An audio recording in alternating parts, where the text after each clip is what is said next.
Friends, बहुत बहुत स्वागत है आपका अपने चैनल यूजी शिक्षा दर्पण में। तो बताना चाहूँगी कि आज अभी तो हम एक ट्रिक से पढ़ेंगे बिंब प्रतीक पोटेंशियल को, कि कैसे आप उदाहरण के थ्रू इसको समझ सकते हैं। कभी भी आपका ये प्रश्न गलत नहीं जाएगा। अब मैं आपको बताऊँ कि आपके लिए एक ऑफ़र है। ऑफ़र ये है कि कल अपनी एनिवर्सरी है 1 जुलाई को, ठीक है। तो ऑफ़र आपका 8 से स्टार्ट होता है कि आप मात्र कितने रुपए, आप मात्र 2000 में, ठीक है, मात्र 2000 में मेरे कोर्स को ज्वाइन कर सकते हैं आज और कल, ठीक है। बाकी दिन पेमेंट वही रहेगा आपका 2600 रुपये जो ऐप पर है, ठीक है। लेकिन ये ऑफ़र आपको केवल आज दिया जा रहा है, आज अभी से स्टार्ट हो रहा है।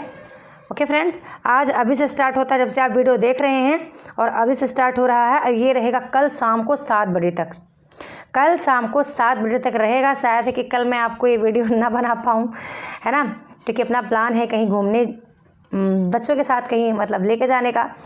तो कोशिश करूँगी एक बार मैं आपको याद दिला दूँ, इसलिए मैंने कहा कि आज से मैं इस वीडियो को बना देती हूँ, और ताकि आपका 600-700 रुपये जो भी होता है वो बच जाए, सेफ़ रहे। ओके, तो मुझे लगा कि शायद है कि सबका भला हो, है ना, कर भला सो हो भला। तो आपने सुन लिया, पेमेंट आपको मेरे इसी नंबर पे, जो नंबर आपको अभी डिस्क्रिप्शन बॉक्स में दिया गया है 8106353081 पर ही पेमेंट करना है। पेमेंट आपको फ़ोन पे, गूगल पे के माध्यम से करना है। व्हाट्सएप पे आपको स्क्रीनशॉट देना है मुझे पेमेंट करके, ठीक है। अनावश्यक कॉल वगैरह नहीं करना है बंधु, बाकी एक मैसेज छोड़ सकते हैं, और अनावश्यक मैसेज भी नहीं करना है। जो इच्छुक हैं वही लोग ज्वाइन करेंगे। आप मुझसे बार बार कमेंट करके ना पूछें या फ़ोन करके ना पूछें। एक बार मैंने क्लियर कर दिया, केवल 2000 पेमेंट है, फीस है आपको पे करनी है आरपीएससी के लिए भी और राजस्थान पीएससी के लिए, और साथ में आपको यूजीसी नेट दिसंबर बैच के लिए, जो कि 31 दिसंबर तक वैलिड रहेगा कोर्स। और आरपीएससी वालों का पूरा लाइव क्लास, मॉक टेस्ट, जितना भी उनका कोर्स सिलेबस उनको दिया गया है, दोनों पेपर का, दोनों पढ़ाने की मेरी जिम्मेदारी है। पेपर 1 पढ़ाने के नहीं, पेपर जो थर्ड है उनका जीके, राजस्थान का जीके, वो पढ़ाने की जिम्मेदारी मेरी नहीं है, ठीक है। बाकी फर्स्ट पेपर का मैंने नेट वालों को बता दिया है कि फर्स्ट पेपर का जितना पीडीएफ मैं अपडेट करूंगी ऑलरेडी आपको उसी ग्रुप में जहां पे मेरा कोर्स लॉन्च है उसमें दे दिया करूंगी। ओके, आगे बढ़ते हैं, क्लास को देखते हैं, और उम्मीद करती हूँ कि आपको बात समझ में आ गई होगी। फ़ोन पे, गूगल पे के माध्यम से पेमेंट करके आप स्क्रीनशॉट मेरे को व्हाट्सएप पर दे दीजिएगा। अपना नाम, अपना नंबर वगैरह वगैरह दे देंगे तो मैं आपको ऐप पर जाके ऐड कर दूँगी, ठीक है। अब बढ़ते हैं अपने मेन मुद्दे की ओर। हम पढ़ने वाले हैं आज क्या, बिंब प्रतीक ऑफ एटेंसी को हम समझने वाले हैं, ठीक है। तो सबसे पहले तो मैं आपको थोड़ा सा बिंब समझाने का प्रयास करूंगी कि बिंब क्या होता है, ठीक है। बिंब, प्रतिबिंब आपने सुना है ना, जैसे कि अभी आईने के सामने आप खड़े हैं और उधर भी आपको कोई चीज़ दिख नज़र आ रहा है, तो आपको समझ में आ रहा है कि मैं ही उधर भी हूँ, ठीक है, मैं ही उधर भी हूँ। तो फिर आपने समझ लिया, है ना। प्रतीक क्या होता है, प्रतीक का मतलब चिन्ह होता है। फेटेंसी का मतलब आप जानते ही हैं, फेटेंसी का मतलब कभी कभी कई रचनाएं हैं जो कि फेटेंसी के आधार पर लिखी गई हैं। चलिए आगे समझ लेते हैं पीडीएफ के माध्यम से। यहाँ पे दिया गया है कि किसी वस्तु, घटना, क्रिया, गुण, विचार आदि साकार पदार्थों तथा निराकार अवधारणाओं को शब्दों के माध्यम से काल्पनिक रूप में इंद्रिय ग्राह्य बनाना बिंब रचना कहलाती है। क्या समझे आप? कोई क्रिया है, ठीक है, कोई वस्तु है, जिस कोई या कोई घटना है, कोई गुण विचार है, यदि चाहे वो पदार्थ रूप में हो या वो निराकार हो, ठीक है, यदि उसी को हम अपने शब्दों के माध्यम से काल्पनिक, ठीक है, अपने इंद्रियों का प्रयोग करके काल्पनिक रूप में प्रकट कर देते हैं तो वो बिंब कहलाती है। अर्थात शब्दों में, यहाँ पे टाइप मिस्टेक है, शब्दों के माध्यम से ऐसा वर्णन करना कि काल्पनिक रूप से हम कोई दृश्य देख सकें, किसी वस्तु की ध्वनि सुन सकें, किसी की गंध महसूस कर सकें, जीव का स्वाद अनुभव कर सकें, या किसी वस्तु के स्पर्श को जान सकें, वह बिंब कहलाता है, ठीक है। देखिए आगे आना वही चीज़ जो मैंने कहा कि आने के सामने हम खड़े हो जाते हैं तो मतलब हमारा चित्र दिख रहा है तो हमको बोलने की आवश्यकता नहीं है, ठीक है। यदि हम शब्दों के माध्यम से बता सकते हैं, कुछ भी कह सकते हैं, ठीक है, तो वो हो गया हमारा बिंब है। हम देखते हैं यहाँ पे कि बिंब, विभिन्न इंद्रियों के माध्यम से आप बिंब की पहचान कर सकते हैं। जैसे कि आपने आँख से कुछ देखा, ठीक है, कान से स्पर्श सुना, नाक से आपने सूंघा, त्वचा से स्पर्श किया, ठीक है, जीभ से आपने स्वाद ग्रहण किया, आदि चीज़ें क्या है, बिंब के प्रकार के रूप में ये मिलते हैं, ठीक है। इन सब में बिंब समाहित है। अब मैं थोड़ा सा आगे बात करूँ, ये तो आपको पता है चाक्षुष से क्या होता है, ऐसा वर्णन जो आँखों के सामने एक दृश्य उपस्थित कर दी, ठीक है, वो मतलब सामने जो दिख जाए, चाक्षुष यानी दोनों नेत्रों से जिसको हमने देख लिया सुख दुख है ना, जैसे कि लिपटे सोते थे मन में सुख दुख दोनों ही ऐसे, चंद्रिका अंधेरी मिलती मालती कुंज में जैसी। ठीक है, तो ये आपने देखा यहाँ पे दोनों चीज़ आपको दिख मिल रहा है क्या, एक अंधेरा भी है और क्या है, उजियाला भी है। ठीक है, दोनों साथ साथ मिल रहे हैं। जैसे कि आपने देखा कबीरा खड़ा बाजार में लिए लुकीठा हाथ, जो घर जाले आप अनु चले हमारे साथ। ठीक है, तो यहाँ पे कबीर का चलती हुई लकड़ी के लिए जो दृश्य है वो क्या है, एक बिंब है।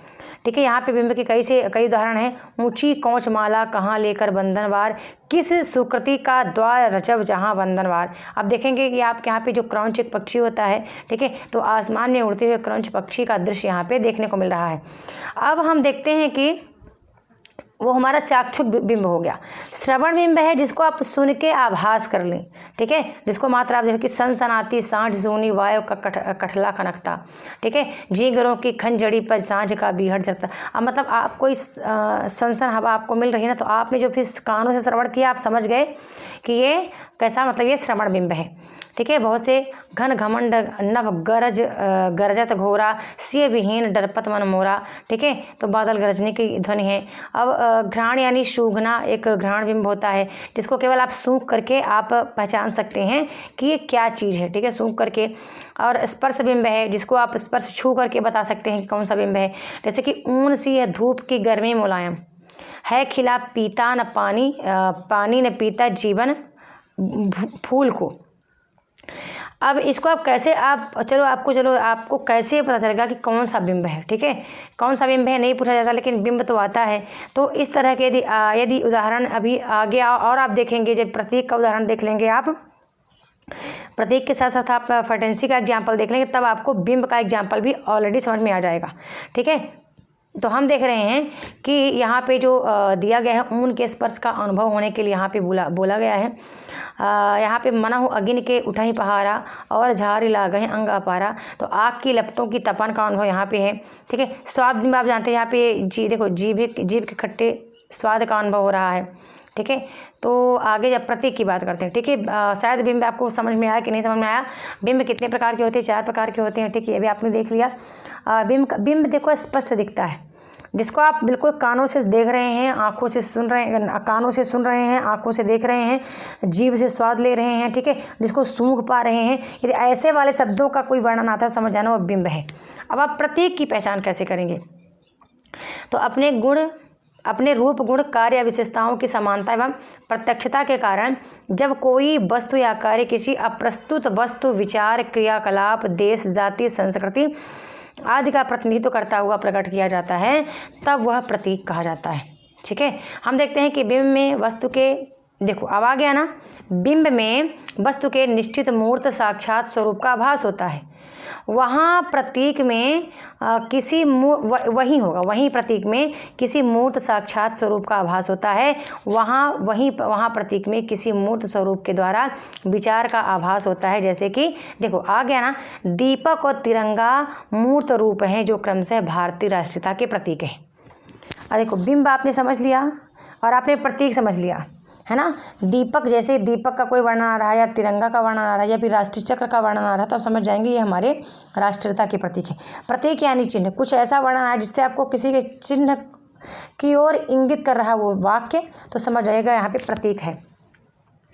जैसे कि प्रतीक बहुत होते हैं, प्रतीक धार्मिक हैं, राजनीतिक हैं, आर्थिक हैं, सांस्कृतिक आदि कई प्रकार के प्रतीक हो सकते हैं। जैसे कि प्राकृतिक, देखना पतझड़ या झाड़ खड़े थे रूखी सी फुलवारी में। सांस्कृतिक प्रतीक, तुम गाकर दीपक राग जगा दो मुर्दों को, मैं जीवित को जीने का अर्थ बताऊंगा। तुम दीवाली बनकर जग का तंदूर हरो, मैं होली बनकर बिछुड़े हृदय मिलाऊंगा। तो यहाँ पे देख रहे हैं होली दिवाली सभी के बारे में प्रतीक यहाँ पे बनकर आ रहा है। ऐतिहासिक प्रतीक आगे, खूब लड़ी मर्दानी वह तो झांसी वाली रानी थी। ठीक है, यहाँ पे प्राकृतिक प्रतीक आ गया कि देख तेरे देश के सिर पर खड़ा ऊंचा हिमालय जो अभी तक है अगजें। आधुनिक प्रतीक आ गया। ठीक है, तो इस तरह प्रतीक आप समझ पाएंगे कि प्रतीक किसको बोलते हैं। ठीक है, बात करती हूँ फटेंसी की। फटेंसी क्या होता है, तो फटेंसी शायद दोनों से हटकर अलग है। जैसे कि रामचरितमानस पर कोई व्यक्ति लिख रहा है, राम की शक्ति पूजा पर कोई व्यक्ति लिख रहा है, आप देखेंगे वो हूबहू पूरा का पूरा नहीं उतार पाएंगे, कुछ न कुछ उसमें चीज़ें फटेंसी यानी काल्पनिक रूप में लिखी ही जाएगी। चलिए इसकी परिभाषा देख लेते हैं। क्या दिया गया है कि ऐसी अतिकल्पना, देखो आ गया ना, ऐसी अतिकल्पना जो व्यवहार में संभाव्य प्रतीत नहीं होती, मतलब व्यवहार में वैसा दिखाया नहीं गया था जैसा शब्दों के माध्यम से कवि या लेखक पिरो करके दिखा रहे हैं। ठीक है, तो ऐसी अतिकल्पना जो व्यवहार में संभाव्य प्रतीत नहीं होती किंतु विचारों अनुभूतियों को व्यक्त करती है, फटेंसी या अतिकल्पना कहलाती है। हम देखते हैं, फटेंसी मूलतः कल्पना होती है किंतु संभव होती प्रतीत नहीं होती। मुक्तिबोध अंधेरे में कविता में तिलक की मूर्ति का वर्णन करते हैं, जिसमें आज के शोषणकारी सत्ता के चरित्र को देखकर उनका सर फट गया है और सर से खून टपककर उनके अंगरखे को लाल कर रहा है। गांधी एक बोरे में बंद हैं। आज के जीवन यथार्थ को देखने वाला एक ही व्यक्ति है, किंतु उसको काल्पनिक रूप में दो चरित्रों में बांट दिया गया है। वह जो अंधेरे बंद कमरे में है और दूसरा वह जो बाहर सड़क पर रात को निकल रहे सत्ता के जुलूस को देख रहा है। फटेंसी मूलतः ऐसी कल्पना होती है जो संभव नहीं होती। देखिए, मतलब जो दृश्य उसमें दिखाया गया वो उतना संभव नहीं था। ठीक है, संभव नहीं था, फिर भी देखो अब अंधेरे में कविता, ठीक है, या फिर यूँ कहें कि मुक्तिबोध की भूल गलती, इनकी कविताएं जो है वो कहीं ना कहीं फटेंसी शैली में लिखी गई हैं। अब मिथक की बात करते हैं तो मिथक भी वही है, फटेंसी से मिलता जुलता मिथक भी है। जैसे कि आप मिथक को देखिए, आप समझिएगा कैसे समझेंगे।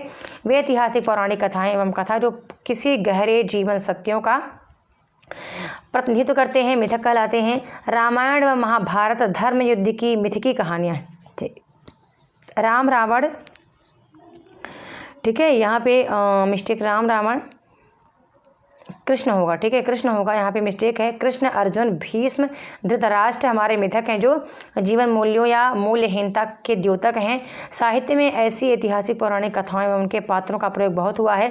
रामचरितमानस, सूरसागर, कामायनी, राम की शक्ति पूजा मिथकी रचनाएं हैं।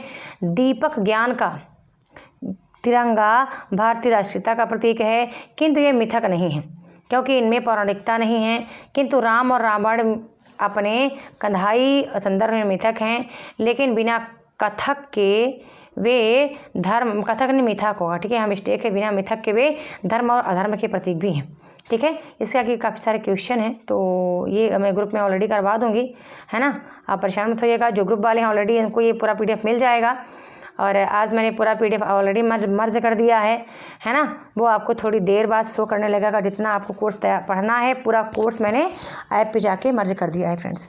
ओके, तो ये छोटी सी क्लास कैसी लगी लाइक और कमेंट के माध्यम से ज़रूर बताएं और मैं कोशिश करूँगी बेहतर करने का और भी बेहतर करने का। रिजल्ट आता है तो काफ़ी खुशी होती है कि चलो जिस तरह से मैंने अभी पढ़ाया था उसका काफ़ी बेनिफिट हुआ है, लेकिन ये है कि अब देखते हैं ईश्वर की क्या कृपा बनती है। वैसे भी 2-3 दिन में आंसर की आ ही जाना है।